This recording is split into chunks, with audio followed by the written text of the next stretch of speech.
Hello, and welcome to the Perfect Franchise Podcast. I'm Kris, and joining me is my wonderful co-host, Andrea.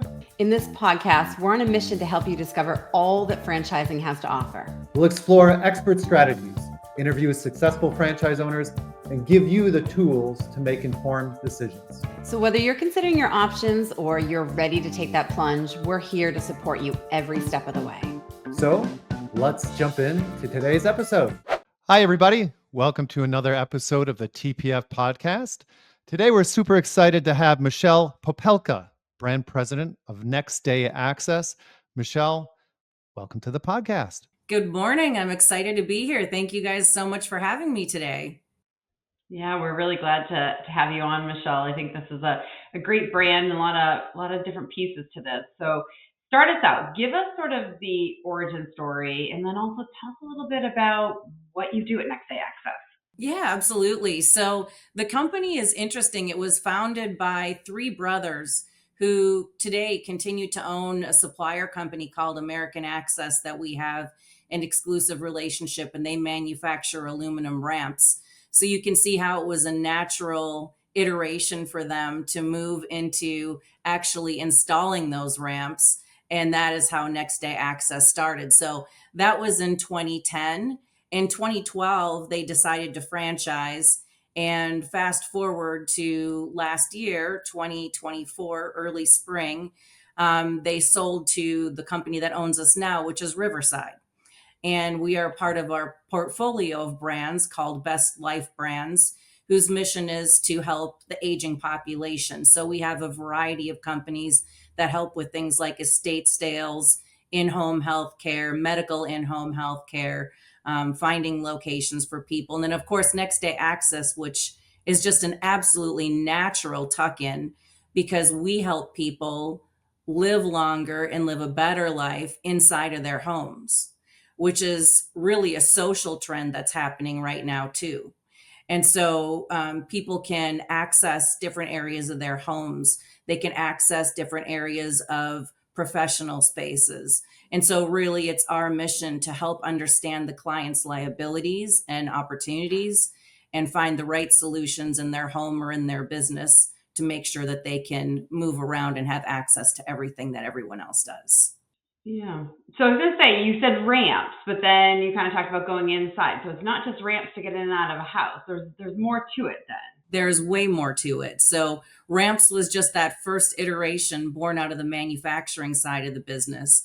But now our core products are really grab bars, ramps, vertical platform lifts, stair lifts. And then we do other things as well. We do commercial and residential elevators. We do pool lifts commercially and residentially, and a whole host of other things all the way to bathroom renovations. And so it's really grown over the years, and we've expanded our supplier network and morphed into a full service company.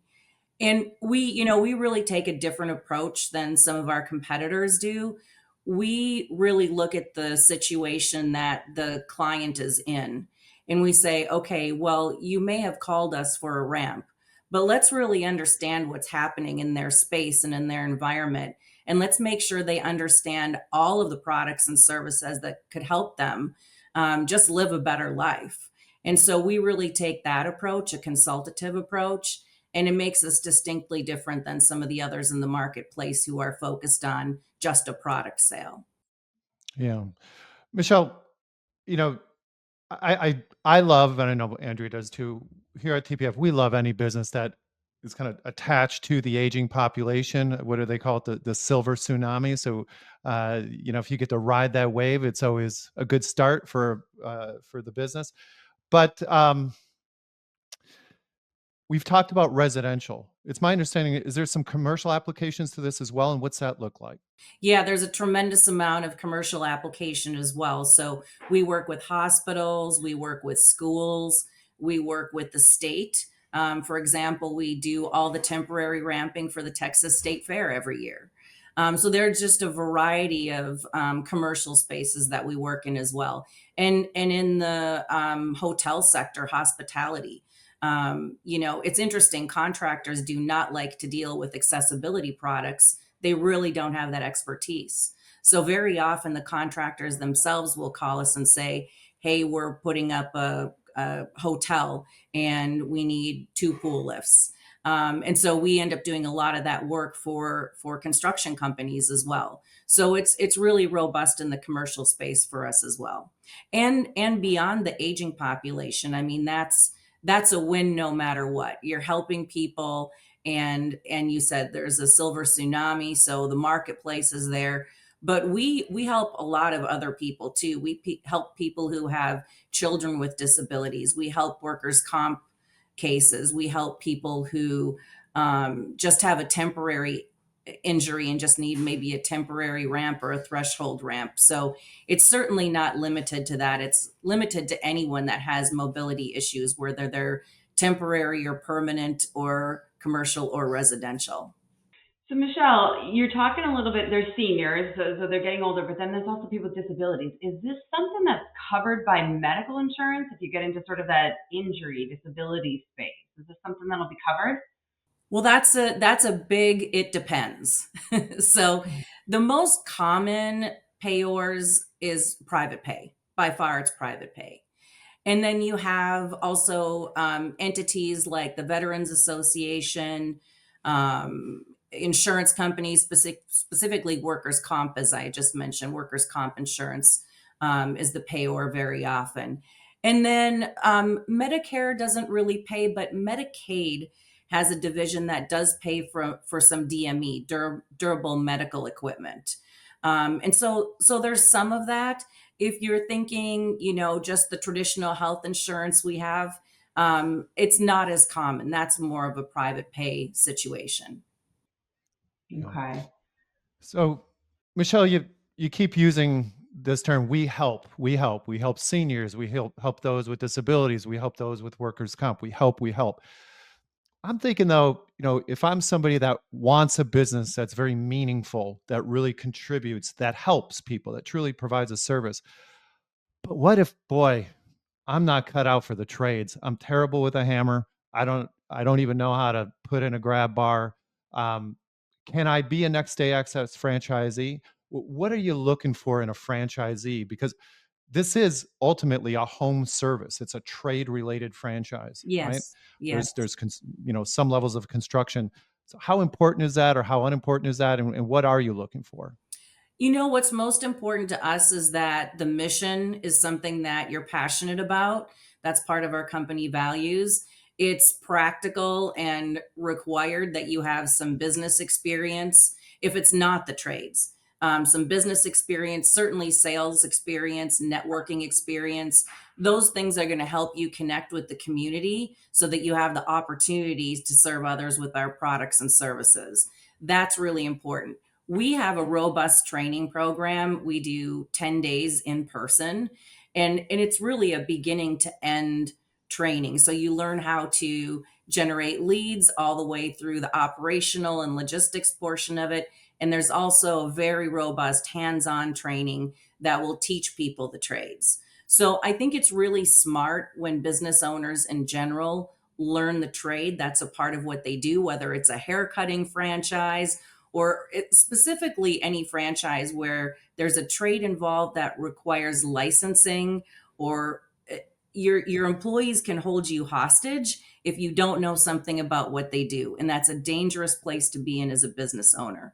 So we provide a lot of hands-on training. So even if the trades aren't your thing, you can learn the basics of how to properly install a grab bar, how to do an in-home evaluation, so that you can coach and monitor, and, as they say, inspect what you expect from your employees at a later date. So the short answer to my long dissertation on that topic is no, you don't have to be someone who's gone and flipped houses. We'll teach you the basics of how to make sure that's done the right way. And we have ongoing training, and our suppliers are very engaged in ongoing training and support specific to their products. You have to have the will, and you have to have the ability to connect with people so you get the opportunity to serve in the first place. Okay. If I can follow up with that, I wasn't even thinking about licensing. So are we talking about contracting licensing? And I'm sure that's different from state to state. So Yes. tell us what it is and tell us how next day would help a franchisee get through that? Yeah, it absolutely depends. It's a state by state. And, when people are onboarding, we try and give them some of the basics of what's happening in their state. And there are some laws out there that are, I'll call it antiquated. So some elevator laws actually apply to stair lifts or vertical platform lifts, which are distinctly different. But all of those categories didn't exist when the laws were made so long ago. And so we still then have to have a contractor who has an elevator permit just to install what our core products are. And so that happens in some states, Georgia, California, I can go on, Texas. There are states that we affectionately refer to as elevator states. And so we make sure our franchisees understand that when they're in the process of doing their diligence, and then their best avenue there is bringing on a contractor to be their installation manager. And that's usually what they do. So they still learn the trade. They understand what good looks like and how to hold that contractor accountable. But they do need that person in their business in a lot of cases to make sure that they're compliant and they have the proper skill set and they have the proper training and the proper licensing. Got it. Thank you. So, Michele, you've talked a little bit about, I think, what the day-to-day looks like for these franchisees. So they're out sort of networking to bring in some of the B2B business. They're meeting with customers to assess where their issues are for accessibility. They're managing their teams. They're potentially being a general contractor, right? So lots of different things going on. Can they be semi-absentee? Can they hire a general manager and work it that way? Or do they need to be all in, owner-operator? Yeah, I think you can in the mid to long term. For a variety of reasons, financial economics, as well as the practicality of really understanding the business. It's smart to be in it before you're working on it. And I think that's true in a lot of franchise organizations. By the way, that's maybe a personal bias I have, but I think it's really true in this one. Again, because of the licensing and the technical aspect, it's good to understand the basics of that. It's also really good to be out in those clients' homes or in the commercial space to understand and hear what those clients are saying. It makes you better at then connecting with your prospects, both for one-to-many referral sources and for direct-to-market clients. It just makes you better when you see what the process is and understand it from beginning to end. And once you're at that point and you've grown to a minimum level where you feel like you're profitable and you're starting to recoup your initial investment, then yes. And you may want to also expand, right? You may be in San Antonio and want to buy something in Oklahoma. And then certainly at that point, the reality of the situation is that you have to have a general manager and other people in leadership. So yes, it's possible in that sort of trajectory. Okay. Let's start at the beginning here. Walk me through what it looks like if I'm a brand new Next Day Access franchisee, starting with, do I get to start from home? Do I have to get an office in a light industrial space? Do I start out with trucks and equipment? How many employees / contractors do I start with? And are they employees or are they contractors? And a little bit about how I start to get the word out in the marketplace that I'm there and start getting business. How much of that is, grassroots marketing and me getting out there? How much of that is driven by marketing initiatives online? And what's the division of labor between you and what I do? I threw a lot at you, but I'll shut up and just kind of walk us through the beginning here. I'm like, Kris, that's a 4-hour meet the team day, actually. Yeah, I know, right? I don't have time for all that, but let me try and Reader's Digest. Yeah, you got 2 minutes. Go. So we have an onboarding specialist who is fantastic at what he does. And we have a 180-day plan for our franchisees, and that's from the day they sign up. They usually open within 90 days of signing the franchise agreement. During that 90 days, they work in a shared environment with a list of tasks, everything you need to set up a business, from an insurance to, maybe help with the SBA loan, whatever needs to happen in those 90 days, we share that. What also happens in those 90 days is they should be immediately working on local referral sources. And we give them lists not only of general one-to-many referral sources in commercial and residential, but we also have software that pulls specificity to the zip codes that they've purchased for their APR, their territory. And so they need to go work those and start building that pipeline in those first 90 days, not just start that the day they happen to open their proverbial doors, right? So there's a pre-opening thing that happens that's very robust and very managed and very hand-holding. When they open, they will already have their microsite completed by us. We do pretty much everything on the digital marketing side. So we take care of all the websites. We're very unique in franchising in general because we not only do national, but we have local work happening done digitally as well.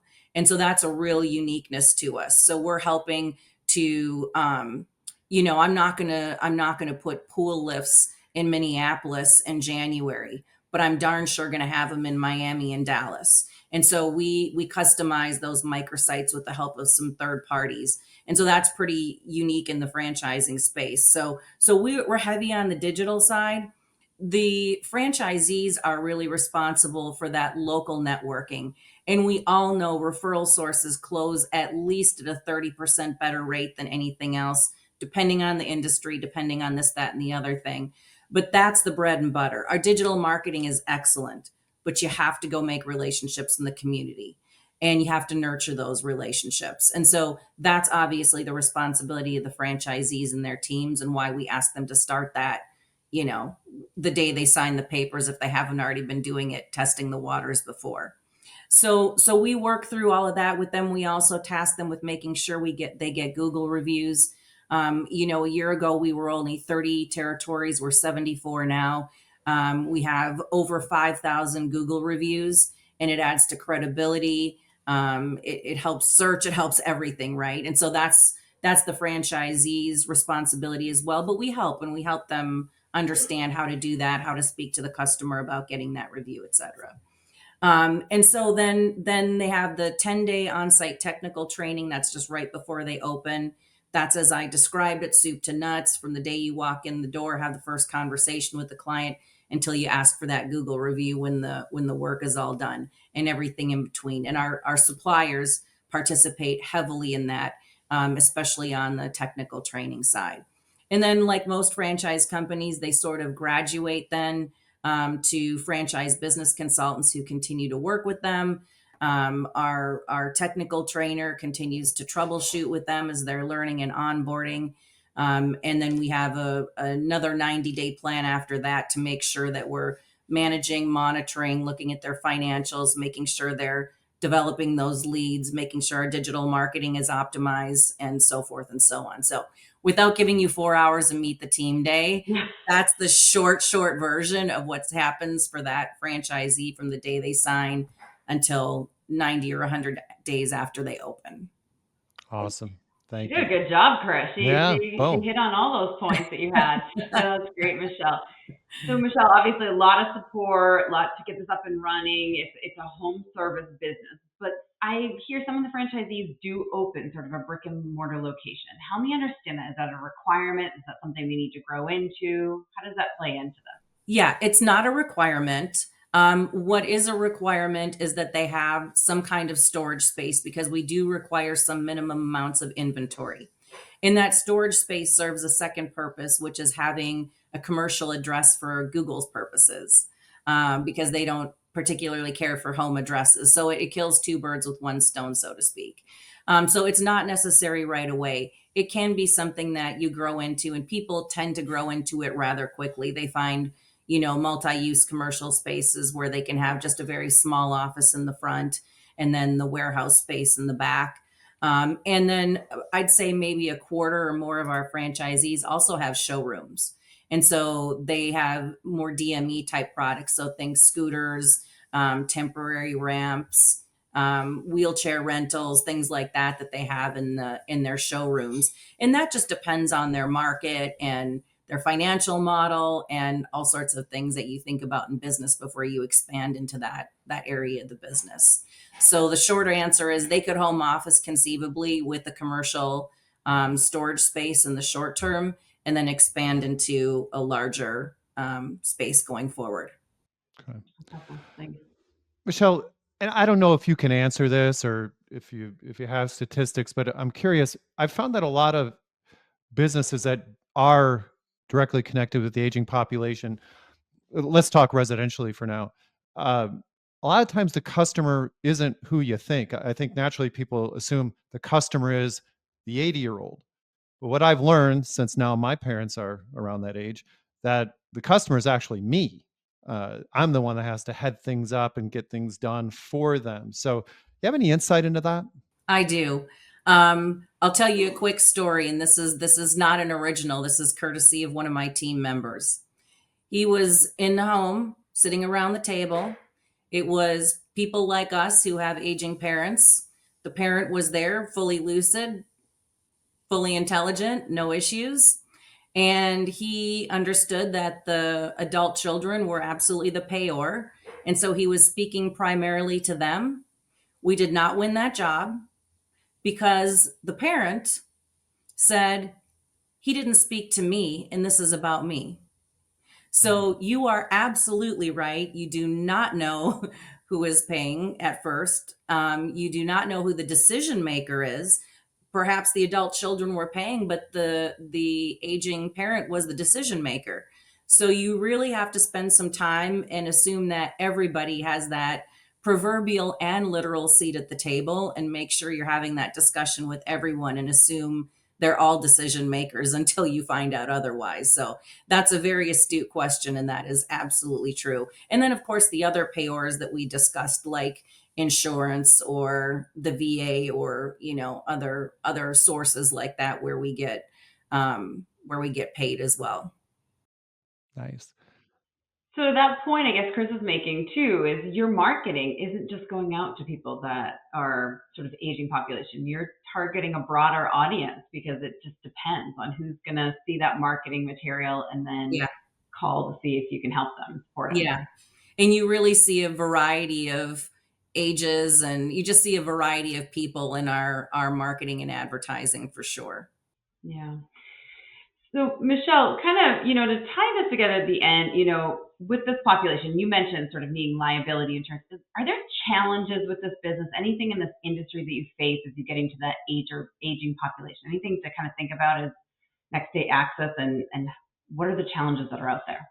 Yeah, I think installation and safety is always of the utmost important to us, and we are meticulous about it. We do not let our franchisees post anything on any photos on social media unless we look at them first and make sure that the installation is done properly. So our checks and balances are everywhere. So that's the biggest risk. Just plain risk is that something isn't going to get installed correctly or not going to be used properly. So there's always risk there. As an industry, I think we have opportunity. I think we have opportunity to make our products look sleeker and make people proud to have our products, instead of have that sort of notion of, oh, I'm not going to install that stair lift until it's really necessary because it's so ugly. And there's sort of a stigma around it. And I'm talking to our suppliers all the time about, how do we make that go away? How do we make these products sleek? How do we make them in more colors? How do we make sure we have rounded fluid corners? How do we make this that sexy Gucci purse on the shelf instead of that thing I have to spend a bunch of money on and I'm embarrassed by it, right? So residential elevators have really gotten there. Those are really slick, and our customers are calling their neighbors saying, come look at my new elevator. But we're not there on some of the rest of the products yet. We're starting to powder coat ramp and things. So if you have wrought iron, now we can make it look like wrought iron. There are things we're doing, but we're not there yet. I think the other opportunity we have is technology. So more incorporation of our products into smart homes, thinking about how we can use AI, not just to operate our businesses, but in installation and in the products themselves. So I think the industry as a whole has the propensity to become stodgy because we are just nuts and bolts. And so at Next Day Access, we're really trying to push not just ourselves, but the industry to be forward looking and just get more interesting, I guess. That's great. Yep.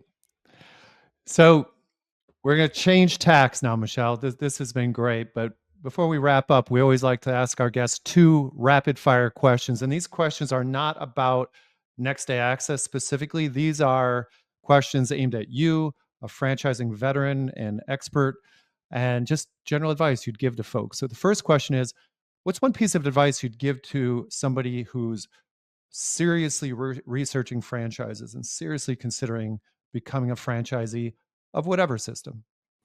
Yeah, I think first, just really know yourself. I think that's the number one thing, is to really think about why you want to be a franchisee, what it is you want to do in this world, and know yourself. So there are a ton of franchises out there. You guys know it better than I do. But you really have to decide what kind of life you want to live and what's important to you. If you don't want to be out in the marketplace with people, don't buy something where you have to be inside your fast food restaurant all day every day. Like, just be realistic about what it is that you're going to do, and don't let profits or other things cloud your judgment, because when you're a small business owner, what that business does is who you are every day and who you're going to be around. So that's just something to really think about in advance beyond the economics. As franchisors, we're going to convince you of the economics and the efficacy of the business. But know yourself. Yeah, that's great advice. I say that all the time. Don't ask yourself, could you do it? Right? It's because it's kind of like, I could do that for the money. The money's good. I could do that. It's ask yourself if you want to do it. Right? Exactly. Yeah. Exactly. Good advice. So, what do you say to somebody who's already bought that franchise and they're in their first year? We know how up and down that first year is going to be. Even with all the help from the franchisor, it's still an emotional roller coaster. What do you tell that person to help them get through that first year? Follow the system. In my mind, there's 2 reasons for franchise failures: undercapitalization and not following the system. The system's there for a reason. So we always talk to our franchisees about, if something doesn't make sense to you about the system, call us. Ask us 2 things. One, what am I not understanding about this element of the system, and how does it tie into everything else that we're doing? And 2, if our answer isn't good enough and you have a better idea, then put the labor on us to go vet that idea, to pilot it, to test it. And if it's smarter, better, faster, we're all about it, and we'll roll it out to the whole network. But don't go rogue on me and try your own thing, because it usually doesn't work out very well. And you could invest a lot of money or break the system for yourself. And when one franchisee breaks the system, you guys know I'm getting roll-up reporting that I'm making business decisions on with my team about what's best for those franchisees and their investment.